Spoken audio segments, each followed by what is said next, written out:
Ang tanong, bakit ba may pila? Ano po meron dito? Masarap na lutong bibingko. Masarap na lutong bibingkoy. Pansinin natin ha. Ang bibingkoy na ito simula 1927 pa.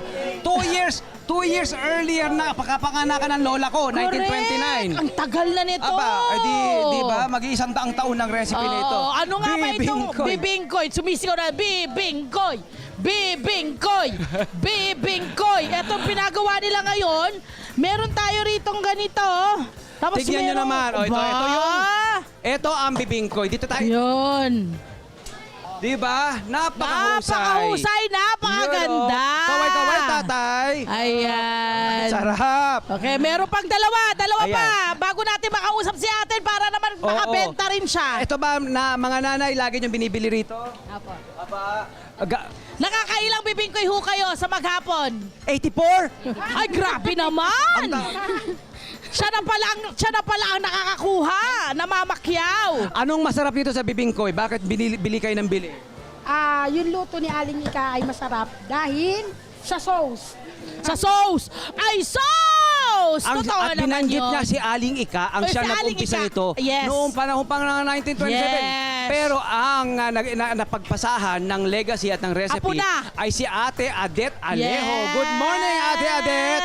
Naubos Sa wakas, din. Nakausap din natin si Ate Adet. Ate Adet, kumusta po ang pagtatantad ng bibingkoy? Okay naman, mahirap pero masarap kasi makikita mo lalo pag satisfied ang customer. Mas may satisfaction sa iyo, ano po. Okay. O sige, Ate, Gab. kasi 'di ba, parang ilang bilao ang nagagawa nyo sa isang araw? Ano po, ang kalimitan po namin is 7 to 8. Tapos pag 7 to 8 na bilao, bilao, po yun. opo. Tapos pag mga November, December to January, nasa 20 bilao po kami, kulang pa. Nakaka 30 kilos po kami. Lalo and kapag up. holiday Opo, season. opo, opo. Mula anong oras hanggang anong oras po ang bentahan nito? Bali, ang bibingkoy namin is 6:30 to 7:30 lang po. At kailan po kayo namamalengke? Anong oras po kayo nagigising para gawin ito? Start po kami magbibingkoy is 5 na 12 midnight. Ano na po kami, Pe-prep nagbibingkoy na. Yes, matrabaho pala siya. Ito'y recipe na ipinasa po ni Lola Ika na kaano-ano niyo po si Lola Ika? Na lola ko po. Lola mo mismo po. Tapos ang pinasahan po ni lola ko, after nun, si mama ko. Nanay niyo po. And then At ipinasa kayo po. naman ang mama mo sa'yo. Ngayon, kanino mo na ipapasa sa amin? Sige po. Sige. Kanino mo ipinapasa na ikwento ngayon? niyo naman. So, ipinasa na ngayon, may alam na ng mga anak po ninyo kung paano rin ito lutuin. Aba, hindi na mawawala Husay. ito. Ikwento niyo naman pag-usapan itong na natin. proseso. So, halimbawa, ano pong mga ingredient natin para po umabot po sa ganito? Bali, malagkit siya. Yung tunay na bigas, hindi siya yung glutinous. Opo, Tapos so pinapagiling namin. Mhm. Tapos yung papagiling is pipit-pitin siya para tumagas yung tubig. Mhm. Magluluto kami ng munggo, lalagyan ng asukal. Mhm. Yun ang pinakapiling niya sa loob. Mhm. Okay. Tapos po, paano po natin ito... Binake po ba yan? Oo. Ano po ba yan? Grenil? Luto ng bibingka. Babaw ulit sa ilalim. Kaya po kaya may mga charred na area, may mga sunog na ano, sa Yes. ibabaw, no? Yan ang masarap, yan ang binibili, ano? Oo. And Ayun, then, yun. ang Nagbibigay ng kapartner po karakter. niyan ay yung masarap na sauce. Ito naman pong sauce, ito po. Oo. Ito po ba simula noong 1927, ito na po ang kaparis O na may itong binago sauce na ito. po kayo? Opo. Gawa po saan itong sauce? Pakita natin sa camera po ito. Ayan. Ang Opo. sauce namin is gawa sa gata, glutinous rice pampalapot, tapos sago, langka, tsaka bilo-bilo. Asukal. Na puti. Opo. Puting asukal, ano po? Gagatang kaka ito? Opo. Ito Oh, pa lang, pwede na itong wow. pang, pwede na itong dessert. Sarap, ay lang ka, oh Pwede na to, friend. pwede. Masarap to. At ang ginagawa nyo po, ito po ay ginagawa nyong topping sa ibabaw. Opo. Para added po, kasi hindi po siya masyadong matamis.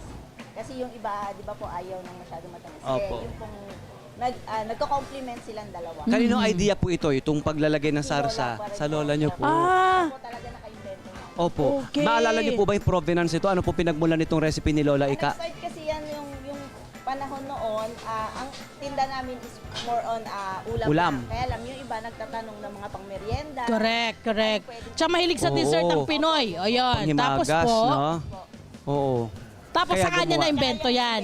Dito Ang, rin po. ang sabi sa atin ay pinaghalong tikoy at bibingka. Oo, yun yung mga kabarangay. Kaya po Yun tinawag yun. na bibingkoy. Opo. Diba? So dito na unang naihain ito ni Lola Ika sa palengking ito o Nag-start po sa kami sa Cariton lang. Wow. After sa Cariton, sa bahay. sa Cavite City po? Dito rin pa rin sa Cavite. Tapos meron po dati ang dating palengke is dyan sa harapan. Okay. Dito po kasi kay mama na to inabot. Oo. Okay, gusto namin malaman kung magkano yung benta po ninyo sa inyong bibingkoy. Bali, ang benta po namin is, ang single order po is 50 pesos, 4 na piraso. Okay. Tapos ang 50 pieces po, 650. Ito po kalimitan na binibenta siya, binibili sa amin pag may mga order ng, may mga handaan. Yan. Pag ganito pong bilao, magkano ang 650 po. 650 pesos. Mura. Friends, sa hirap ng paggawa, ang mura pa rin. Alam nyo, dapat Bibilin nyo na natin. Oo, i-appreciate bibilin ko yun. yung mga Skill. gumagawa ng ating mga kakanin. Oo, skill. Madaling kainin pero mahirap Yes. gawin. Mahirap siyang Ang gawin. tagal. Yan ang lagi kong tinuturo sa pag-cover ko sa pagkain. Mahirap gawin. Ang daling kainin. Apo. Mahirap gawin. Tapos di Totoo. ba, ina-underestimate lang natin yung mga gumagawa. Correct. Kaya kailangan talaga, kapag kumakain kayo na, may respeto doon sa Namnamin gumawa. nyo. Namnamin nyo. Wag magsayang. At tapos, tatawaran nyo pa. Huwag nyo tawaran. Oh, ayan. Magkano po, ano po ang shelf life naman po nito? 3 to 4 days po. Pwede po siya. Unrefrigerated po. Opo, pwede po siya hanggang 2 days nang wala sa ref.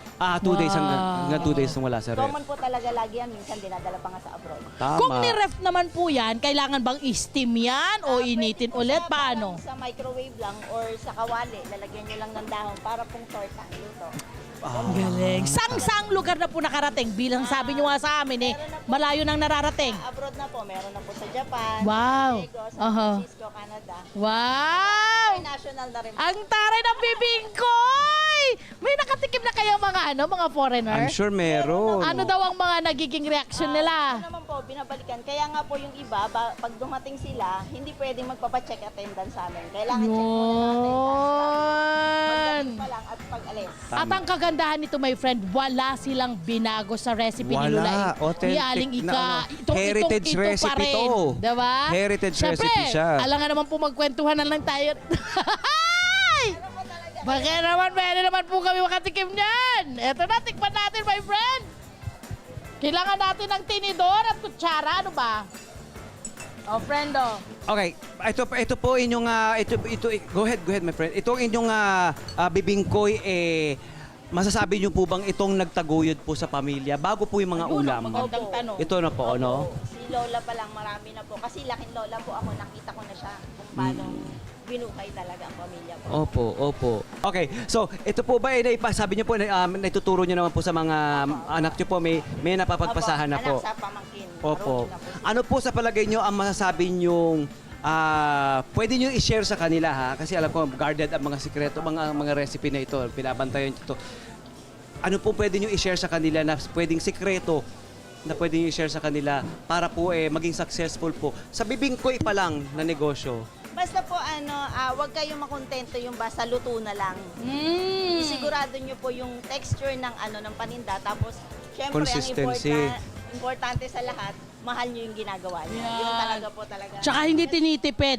Hindi po tinitipid sa mga ingredients. Kasi po, pag yung iba, iniiba nilang nag-iiba pong lasa niyan kapag Tama. hindi mo talaga binigyan ng pagmamahal. Tsaka Tama. tinitipid mo siya. Kapag hindi nilagay mo nga naman sa bowl, parang lang siyang ginatante ko. Meron pang langka po ba ito? Opo, May langka. langka po. Galing sa sauce yan, ano? Opo. Yun oh. Yan yun. Saya. Anong lasa?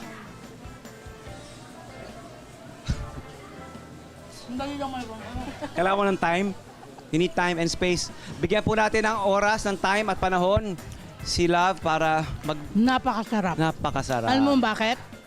Hindi matamis masyado to. Tama lang yung tamis niya. Oo. Hindi ka mauumay. Oo. Tapos, nagko-compliment kasi may konting masarap na, di ba yung munggo? Iba rin yung lasa niya. Yes.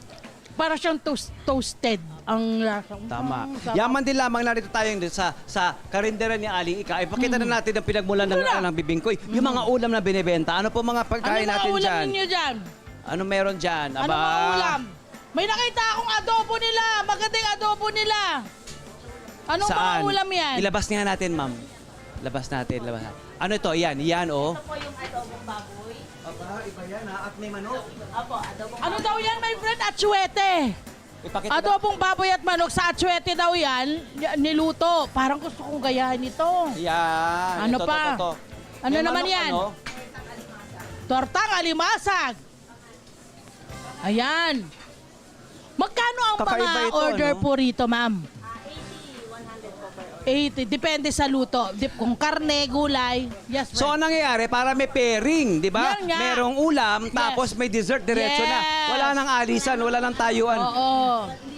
Oo, hindi na matutungkap yung mga customer dito sa Oo. pagkakaupo. Pagkakain dito, lilingon na lang, isang bibingkoy nga, may pagano, Uy, may paksiw-paksiw ba yun? May papaksiw pa. Pangat. Parang ang sarap. Maganda, oh. Maganda kasi, meron pang dahon ng saging. Yes, may pagganon po. Ano po Burong yun? mangga. Ang mangga, turno po niya. Ha, may Burong burong mangga.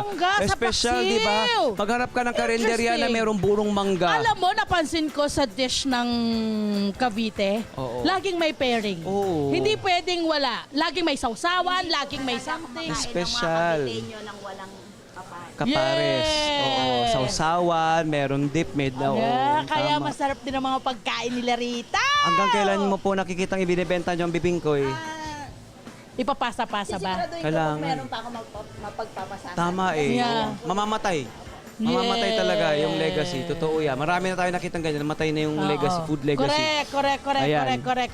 Okay, ano po ang pinagpapasalamat nyo po kay Lola Ika?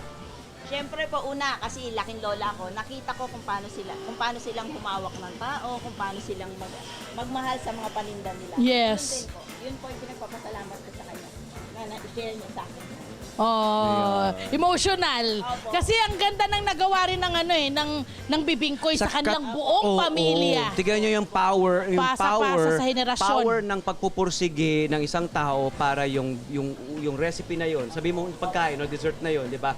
Maipasa, tumagal ng maraming taon kasi yun ang pagkukunan mo ng pangkabuhayan. Yes. Nakita nyo ba yung beauty nun? Yung ganda nun. Nabuhay ang iba't ibang henerasyon. Tuwang-tuwa Diba? si Lola Ika Ang noon, no? daming nakinabang. Ang daming nabuhay. Correct. Hello po mga Kanet 25! Si Kuya Tony Pet po ito mula sa Love, Tony Pet and Everything. For more Love, Tony Pet and Everything updates, just click on our subscribe button and follow us on our Net25 social media pages at Net25 TV and at Net25 Entertainment Facebook. Magkita-kita po tayo!